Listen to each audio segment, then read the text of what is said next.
In this video, I am talking about Benicio del Toro and Laura Dern's characters and the possibility that they are Sith. What is up, YouTube? It's Josh. This is the Den of Nerds. Guys, very interesting things have been happening in the Star Wars universe. If you've been following the coverage I've been doing lately, basically Pablo Hidalgo is kind of in the middle of a lot of controversy.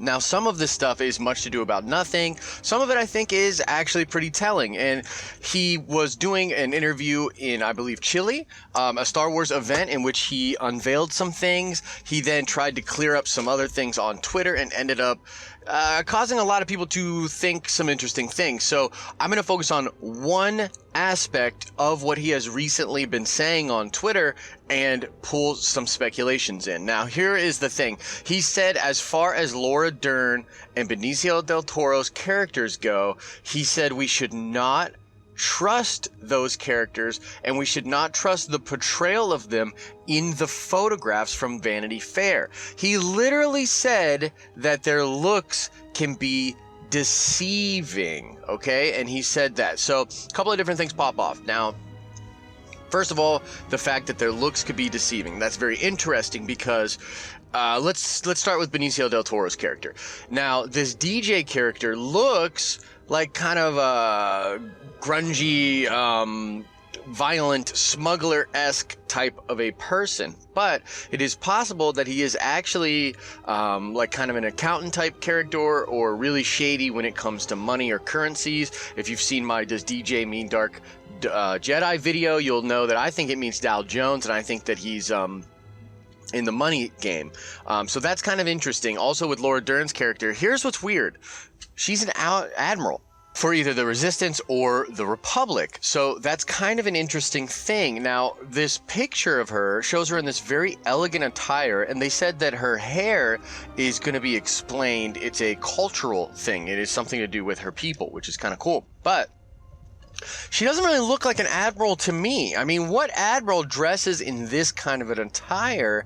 That's kind of strange, right? So I don't know. Maybe this is like a political thing, and maybe she's at a gala or something like that. Now, here is the second part of this, which leads me into the Sith thing here, okay? This was something that I actually heard on yesterday's Jedi Council. Christian Harloff was like, is it possible that these two are working together? And is it possible that they are master and apprentice Sith? And that idea really got me going. I was like, oh man, that would be amazing. I think Christian and I are probably both in the same boat, whereas we want Benicio del Toro to pull out a red lightsaber. Anything that will get this man holding a red lightsaber, yes, please. Also, there's no Sith in this world right now. In the current state of the galaxy, there's no Sith. Basically, I love the Sith as a concept. I'd really like to see them come back into it. The Knights of Ren even use ancient Sith artifacts and helmets and weapons.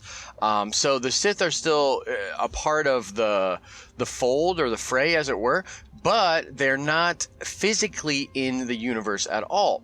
So I would love to see them happen. And the way that Pablo Hidalgo said they can be deceiving, looks can be deceiving. I forget the exact quote, but that definitely implies that there's something going on here that's incredibly shady for both of them, which could lead us into the Sith thing. Now, as Yoda said, always two there are, right? So if you follow the mythos of the Sith, they always have two, but there are always offshoots of that. So they're always constantly having like secret apprentices.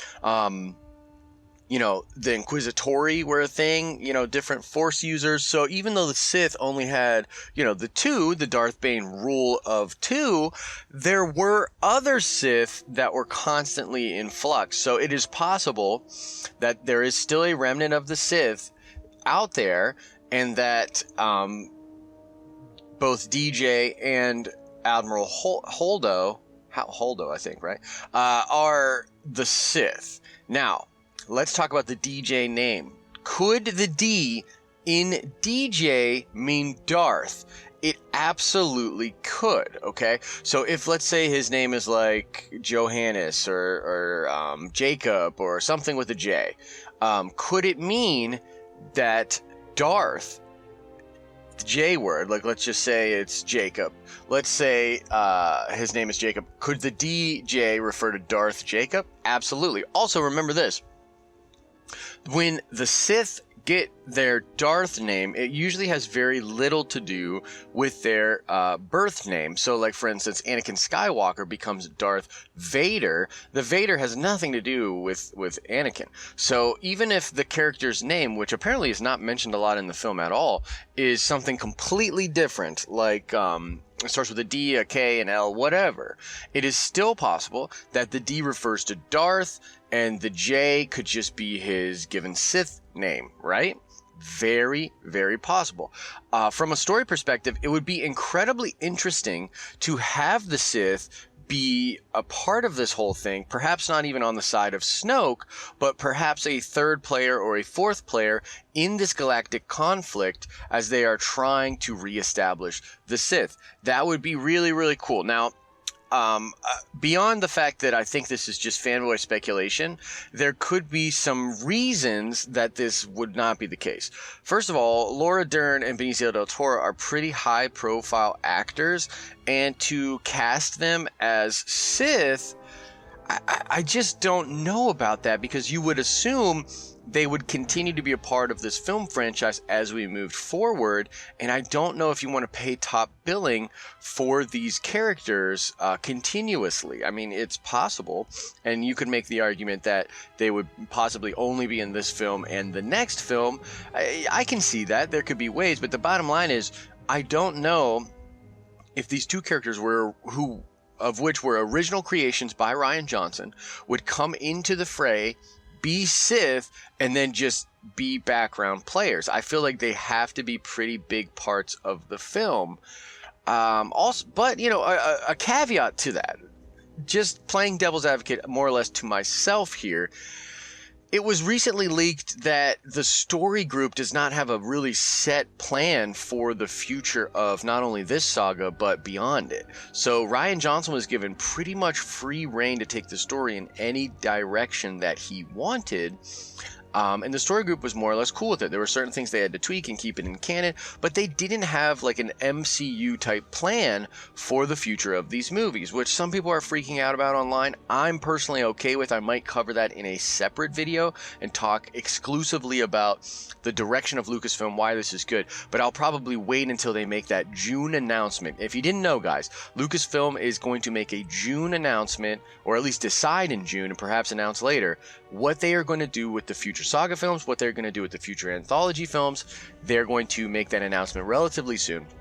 So I might cover that at this point, because bottom line, it's okay, but let's move past it. So what I'm saying is, if Rian Johnson really wanted the Sith to be this big third player, and he wanted to bring in these characters and have them kind of working behind the scenes, and the story group was like, that's pretty cool and interesting, then they would do it. There's nothing wrong with that. I also think that it would be kind of cool to have another party kind of buying for the attention and the devotion of Kylo Ren. So let's assume Kylo Ren's really, really important, which I think he is. Let's also assume he's incredibly powerful, which he is. Then the Sith would want him. They would want to turn him completely to the dark side. And given the nature of his fanboyish love of his grandfather, I don't really see that as much of a leap of faith. He would probably buy into the Sith philosophy and wouldn't have much of a problem being a part of the Sith. So it's possible, and I would really find it very interesting. However, I have to be honest here.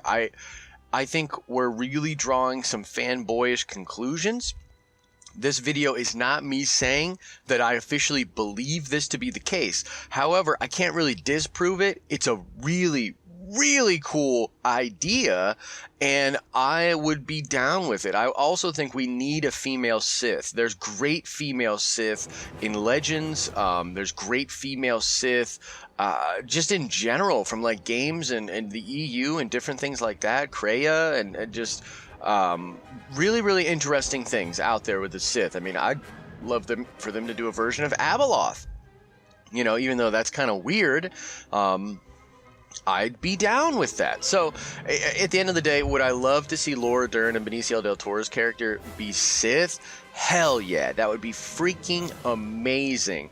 I don't necessarily think that I have strong evidence to suggest it, but it's really cool speculation. So let me know in the comment section, what do you guys think? Do you think it's possible that we're talking about the rule of two here, that these two characters are linked and Sith? What do you think the likelihood of that is? Have you found any evidence to support this? Am I just reaching for straws here, just grasping to try to get Benicio del Toro to have a red lightsaber? Do I need to do fan fiction to get my fix here? You let me know in the comment section below. As always, thank you for watching this video. Going to continue to pump out very, very cool Star Wars content here on the channel. This is something I've wanted to do for a long time, is to get back to the Star Wars stuff. So we're doing a ton of cool Star Wars stuff. So make sure to subscribe to the channel to not miss any of it. As I always say, guys, I hope you are having an awesome and nerdy day. See ya!